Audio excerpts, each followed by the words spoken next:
No, you rang the There we doorbell. go. Call to order the Tuesday, June 11th, 2019 Parks and Recreations Commission meeting of Edina. Janet, could we have a roll call, please? Yep. Commissioner Itis? Here. Commissioner McCormick? Here. Commissioner McCauley? Here. Commissioner Darlene? Here. Commissioner Good? Here. Commissioner Strother? Here. Commissioner Miller? Here. All right, thank you. First up, approval of our meeting agenda for tonight's meeting. So moved. Is there a second? Second. Any comments, changes, or inputs on tonight's agenda? It's a relatively short agenda, so I don't think we'll be here too late tonight. If none, it's been motioned and seconded. All in favor of approval of the meeting agenda, say aye. Aye. Opposed? None? Passed. Approval of our meeting minutes for Tuesday, May 14th that we have in our packet. Could I have a motion on that? So moved. Is there a second? Second. Any comments, changes, or inputs on our minutes from May 14th? Hearing none, all in favor of passing the minutes from May 14th? Aye. Opposed? None? Okay, that carries. Community comments, I think we can move through that quickly tonight. Reports and recommendation, Arden Park construction update. Susan? Yeah, so I just have a brief update for you tonight. Last week, Laura I'm going to mispronounce her last name, Damiancic, who is the project manager for the Minnehaha Creek Watershed District, gave a presentation to City Council on construction through Phase 1.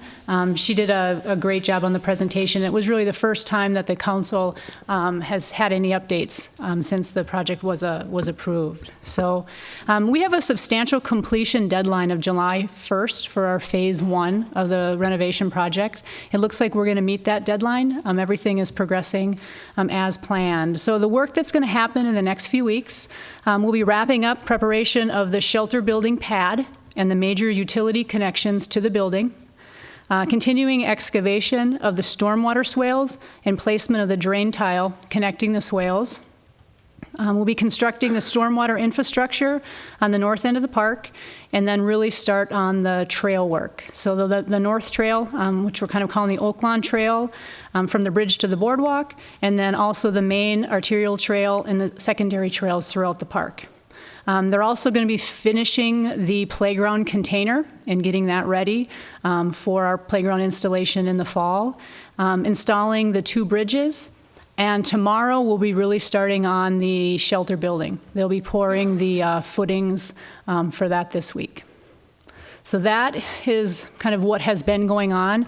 You know, the dry weather the past 2 weeks has provided some much needed relief with water levels across the watershed. A couple days ago, Lake Minnetonka dropped below the emergency spillway to regain control of the discharge from Gray's Bay Dam. So all that is really good news for our continuing efforts on that project. So, any questions? I did wonder, so the high water level, has that impacted, it sounds like it has impacted the construction, but I mean, it's stressed, I live further down the creek, but it's clearly stressed that part of the waterway. Like, how has the remeander handled all of that water? Yeah, it's actually handled it very well. Laura was commenting last week that how it was designed has kept the water. It has come over the banks in a few areas, but they'll be able to go back and restore those areas. But they're actually very pleased with how it has responded to the high water levels. Susan, is there any, behind St. Stephen's, I know it was really high and coming up over one of their walls. Has there been any communication between the city and the church on alleviating that when the water's high? Because they were having some water in the basement also. Yeah, you know, I'm not sure, Commissioner McCauley. I haven't had any information on that, so I'm not sure, but I can check into it for you.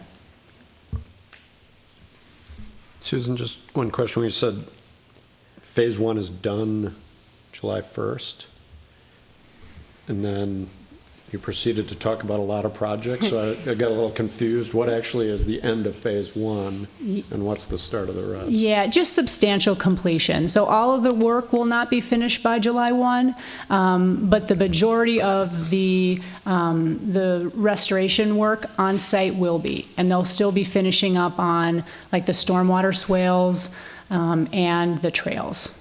Okay. So the creek work will be finished by then. Okay. Are all the trees that are going to be planted? No, we'll finish some tree planting yet in the fall, but the majority of the trees have been replanted. Okay. Any other questions? Susan, I had just, excuse me, I had just one. Were there any significant issues, watch-outs, concerns that Laura would have shared with the city council that we should also know about? You know, actually, you have received a more updated presentation from Laura on that. She just reviewed all of the work that was really done from the start of the project. Okay. All right, good. Thank you. Okay, next up on our agenda, park signage update. Susan, also yours? Yeah, and this one's going to be even more brief than the Arden Park update. You know, this is one of the projects that I set aside while we didn't have a full staff team. So, you know, now that Perry's here, this will be a priority for us to complete. We're still in the design phase. We took feedback that you provided at the March commission meeting and have implemented that feedback into our design. So what staff is working on right now, we're still looking at the locations, where we want to put the signs, what parks. There's a couple different types of signs. I think if you recall, we had like the welcome sign. Those signs will be placed at some of the parks, but not all of them. And that's kind of the work that we're continuing to try to figure out. And then we'll go back and bring that design back to the commission for your feedback. Okay. Brief as promised. All right, next up this evening then is park work plan updates. And I'll kick that off and provide some cover for all of us, because I know I've spoken to a couple of you or communicated back and forth that we continue to have some delays in getting some of these moving forward. I can share at least in a couple that we've had with cross commissions that we're still working to get an initial meeting set up with some of our cross commissions initiatives. Initiative number 4, that's a carryover on utilization of fields, rinks, courts.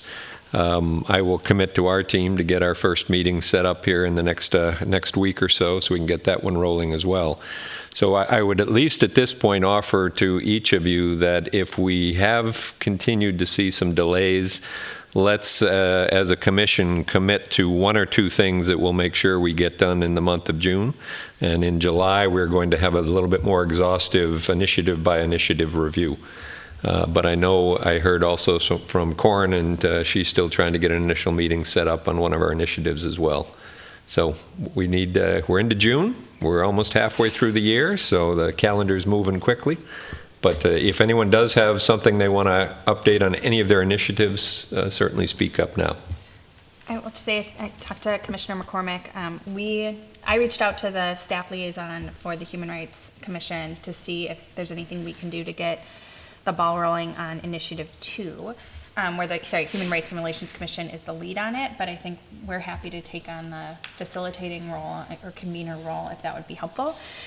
So I haven't heard back, but I reached out to the staff liaison. I don't know if you have a different suggestion on how best to approach that, but I essentially asked who we should be connecting with on that commission. Yeah, and what I was going to suggest is if you are having a difficult time connecting with one of the commissions, to let Perry or I know, and we can work directly with the staff liaison to work with you on that. Perfect. When I get a response back, I will maybe loop you in. And then I did have a question too about the other initiative that requires, the staff was developing a policy, correct? Mm-hmm. And if there was an update on that. So staff have started working on that policy. We actually have a draft policy in place, but again, we want to wait until Perry has been here more than 2 days to take a look at and to weigh in on. So we do we do have something. So I would anticipate at the July or August meetings for sure that we'll have something for you to review. You know, staff, we've had a lot of conversations too about, you know, if this policy, you know, is at the Parks and Recreation level versus more of a globally with the city. So that too, we'll continue to have conversations as staff and report back. That makes sense. Thank you. Anyone else with comments on initiatives? Greg passed along some information from the City Council for Initiative 1. It looks like it's back on our plate. The constraints are not as much as we had anticipated. They're really more looking for a recommendation from the Parks and Rec Commission and in concert with the Human Rights and Relations Commission to just make a recommendation of something, I use that term loosely, to commemorate the Yanceys and their importance to the community. So we need to regroup, and I need to get them in the HRRC involved again and just kind of think of something. But if anyone has any passion or ideas around something like that, we would welcome it, because I think we as a group were collectively thinking somewhere in this area, since that's where the homestead is not too far from here, but we'll try and figure that out. So, but that's the next step for number 1. Okay, thanks, Matt. Anyone else on any of the others?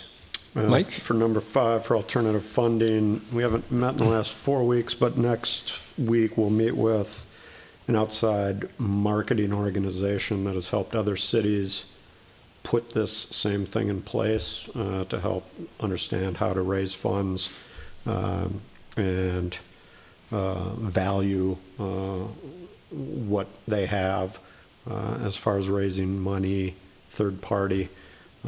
So that's next Friday. And then we've got a whole list of other action items from our last meeting that we'll be also knocking off. And then we're going to set a monthly meeting before, the Thursday before this meeting, so that we just keep on task. Good. Thanks, Mike. Any others? Okay.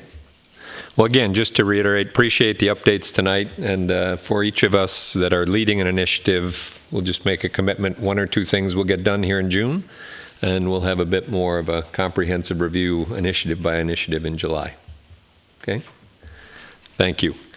Next up, chair and member comments, and I'm going to kick off the chair and member comments, first of all, by formally welcoming Perry Vetter, joining us tonight in your second day, right? Second day as our new Park and Rec Director, so welcome. Correct. Day number 2. Thank you very much for the welcome. Yep. And for attending on Monday morning. Oh, Very nice absolutely. We had a nice little session that Rick and I were able to join yesterday morning.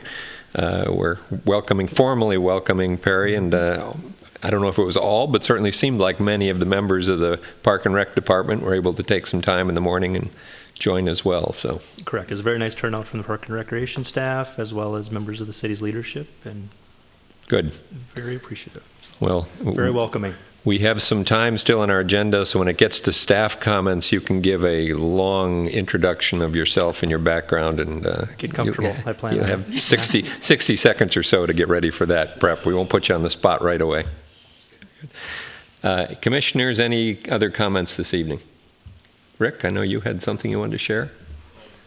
Well, I've had a chance to play golf several times. I think the golf course looks good.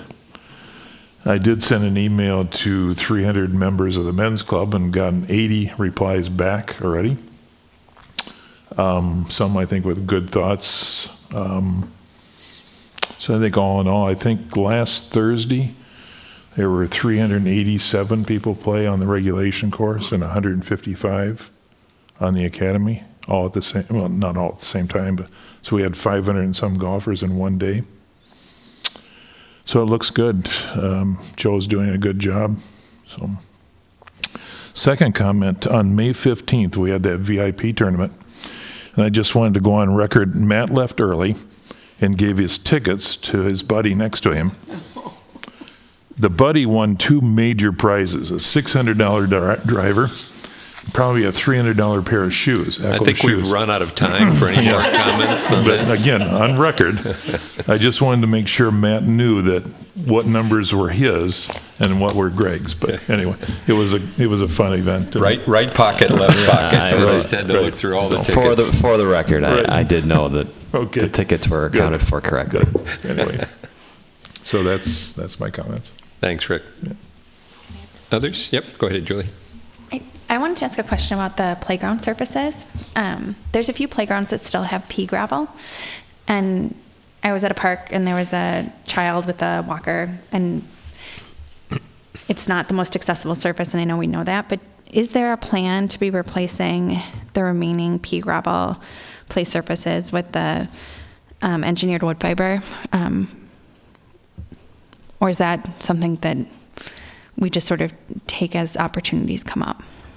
Yeah, Julie, that's a great question. No, the pea rock is not the ideal surface for our playgrounds. What we have been doing is, as we've replaced playgrounds, we've replaced the surface. I would have to double check with our park maintenance division to find out if we actually have a replacement plan. I know, in my tenure, we haven't necessarily replaced the pea rock that is in current playgrounds, but it certainly is something that we can take a look at. But that kind of has been our procedure as we're building new playgrounds, we're changing the surface. Because my understanding from you is that the wood fiber is much more accessible generally. It is. AD-wise. Okay. Yep. Others? Eileen?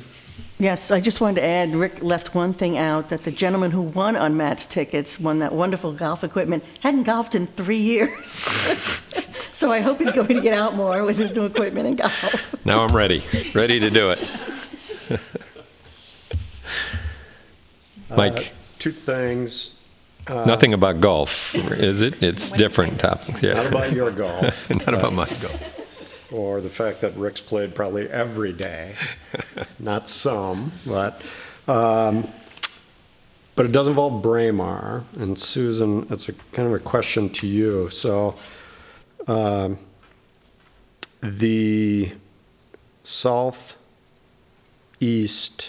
corner, so right on Gleason and I forget on Dewey Hill, but what it turns into, is it Hillary Lane? Hillary Lane. So where you're kind of coming onto Braemar and the Academy Nines right there. That was all, the gardens were ripped out, and that was kind of all ripped up and turned into wildflower prairie. And I was told that it's a 3-year process to turn exquisitely beautiful.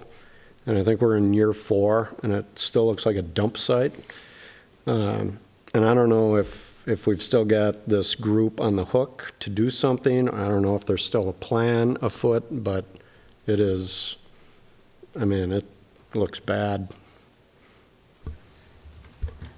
I'll follow up with Joe. We are working with a company to maintain those areas. They do take time to fully develop, but I'll talk to Joe and find out if there's anything more that we as a city can do, or at least reach out to the company to provide some suggestions for us.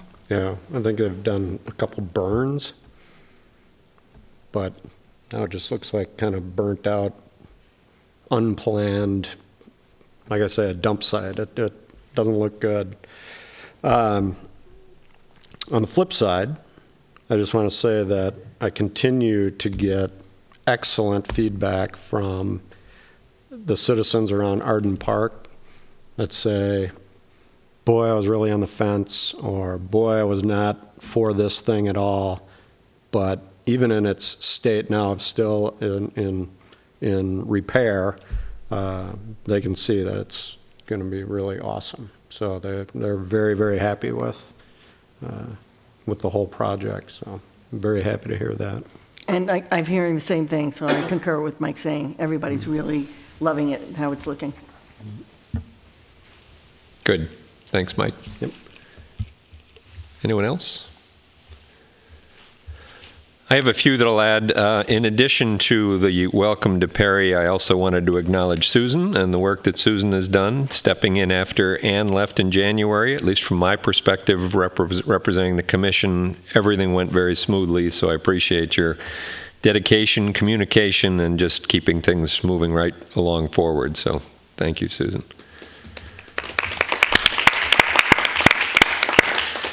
I also had in my notes, as Rick mentioned, the May 15th Braemar event. We had 5 of us, I think, golfing there. 4 of us got to share 2 carts together, so got a chance to see what quality golf games we have, or in some cases don't have. We played every part of it. Some of us were always on one side of the course, it seemed, but had a good time, and then Brenda joined for dinner as well, so it was a really well-done event. So again, Susan, whomever organized all of that, do let them know it was really well done and a great way to open up the new golf course. Says the man who won all the stuff. And will never win again in my life. Here, you take these raffle tickets. I also did stop in, speaking of another thing in May, at the Arneson Park Edina Garden Council plant sale. Happened to drive by and noticed a big line of people and thought, well, oh yeah, it's the garden sale. So it was very well attended, another beautiful day, and was just in time for me to pick up a Mother's Day gift. So it worked out very well.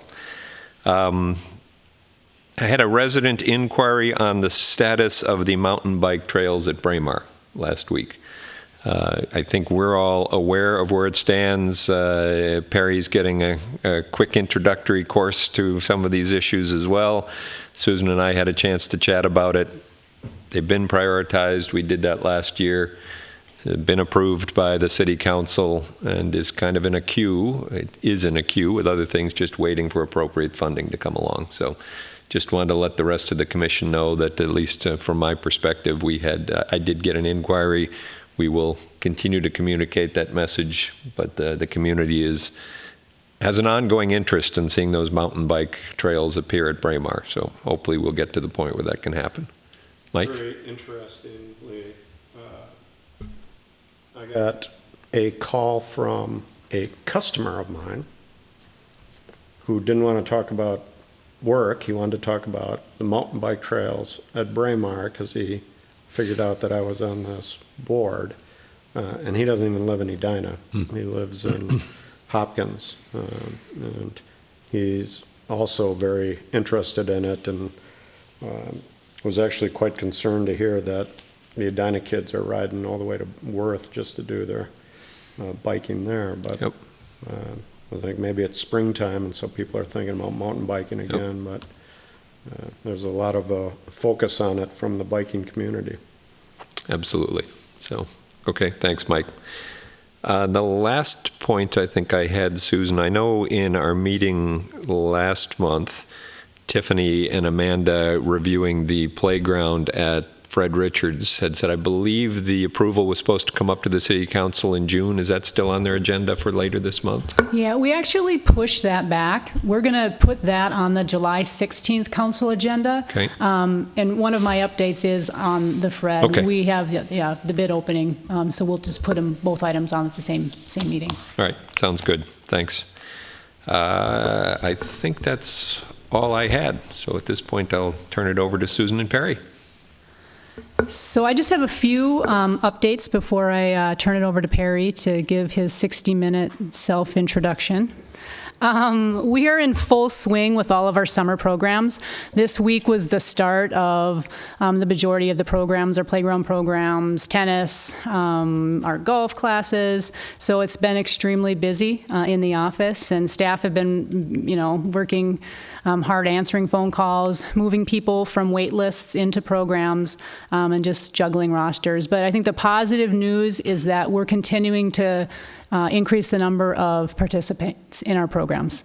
We're offering different types of classes and programs, and generally receiving favorable feedback. So I think that's the positive. Everyone's talked a little bit about golf. Rick said one day there was 360. We actually are averaging about 1,000 golfers a day if you include the regulation, the Championship 18, and the driving range, and the Academy 9. So people are going to Braemar. We're receiving different types of feedback, but the majority of it has been positive. This is a learning year for us with the course. And I think we'll be kind of learning from it and making some changes, improvements moving forward. Susan, have you received anything from Red River in relation to the fact that it's so busy, and have they been happy, being that our previous tenant wasn't as happy? Yeah, we've actually been very, very pleased with Red River Kitchen, the catering for their events and how they've handled the golfers. I think we've heard positive feedback from our golfers and actually really positive feedback from our staff in the communication. The Tranquility Garden project. Greg, thank you for buying some plants at the garden sale. They are actively still raising money for the phase 2 of that project. But on Monday, we were able to kick off that phase 1 of the project at Arneson Acres. And this is the project that has been funded by the Edina Garden Council. So it should be wrapped up in a couple weeks, and then we will, again, wait until they raise the additional amount so we can complete the rest of the project. I mentioned Fred Richards, so we do have that project out for bid. The bid opening is on June 26th, so we will be taking that to council and hopefully awarding that bid at that July 16th meeting. There's only one council meeting in July, otherwise we would have had it on that earlier agenda. And then the last thing that I have is staff have been working on the 2020-2021 budget. So I submitted the Parks and Recreation budget last week to Finance, and Perry and I will be reviewing that with our finance team and with our city manager in a couple weeks. And the draft of the budget will be presented to council in August. So just wanted to keep the commission kind of informed on our process. And that's all that I have. Perry. Well, thank you, Chair. Yep. First, I'd like to echo your comments and thank Susan for not only maintaining the services of the Park and Rec Department, but actually in the, moving things forward.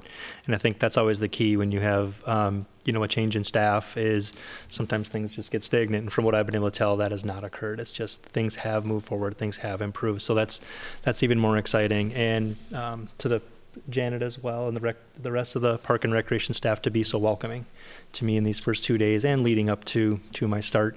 For those of you that don't know a lot about me, I actually spent the last 20 years working right next door at the city of Minnetonka. I started there in 1998, and actually the Recreation Services Department. I held 3 positions there, and then in around 2005, I headed down to the Public Works Department, where our Parks and Trails and Parks Planning division was, and I ran that operation. Until about 2010, I was named the Assistant Public Works Director and held that position for about 2 years. And then we had a change in city leadership. Our city manager retired, the assistant city manager was promoted, and I applied for and was selected to be the assistant city manager, administrative services director then.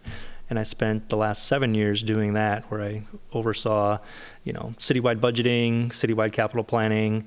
I ran 4 divisions: information technology, human resources, communications, very similar structure to what we have here.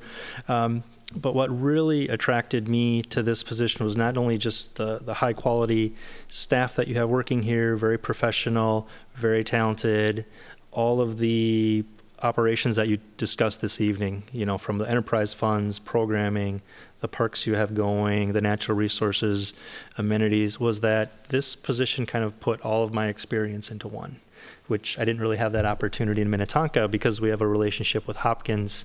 We have separate parks and separate recreation divisions. Since 1968, Hopkins and Minnetonka have run a joint recreation program. So because of that, it's quite a different structure that we have going on.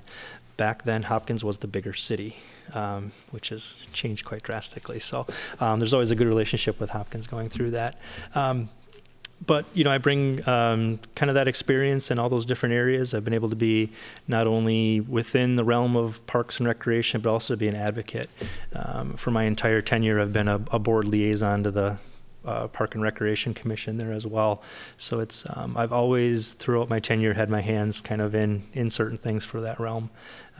I've always had good relationship with Minnehaha Creek Watershed District, so I'm glad that continues. I will miss Renee Clark, though. I don't know if she was involved heavily in there. She had left Minnehaha as well and gone to the city of Chanhassen.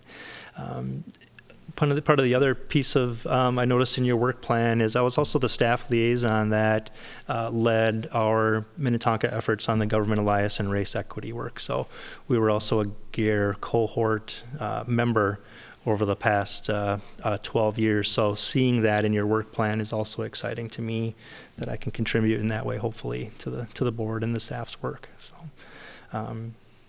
yeah, so it's been a very interesting first 2 days. I've not had a new first day in 20 years, so it's been humbling. The staff has been wonderful. It's been a great welcome. As I mentioned Monday morning remarks, I'm kind of in that learning mode. Really trying to take it in. They've set up tours for me. I've been out trying to meet staff, trying to get a handle on what are those immediate issues that I should work with, along with setting my computer up and finding out where the water fountain is and things like that. So it's been a little bit of both these last 2 days, but I'm very excited and very happy to be here. So Good. thank you. Awesome. Welcome. Yeah. Thank you. Welcome again. And we look forward to working with you very closely also. Once you get your feet firmly on the ground, Rick and his wife can take you to the golf course and play as many rounds as they're playing, if you can keep up with them. So looking forward to it. Thank you very much. The last thing I saw, I did miss. Normally in the summer we have an offsite for one of our commission meetings, generally in August. So if you have any ideas of spots where we should hold our offsite, that we can then work to make sure it's appropriate for us to have a meeting that's also a public forum, please let me know, let Perry, Susan, Janet, any one of us just kind of get some ideas in, and maybe by next month's meeting we'll have that all set and ready to go. Okay?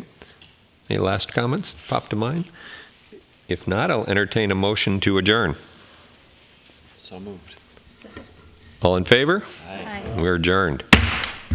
Meeting.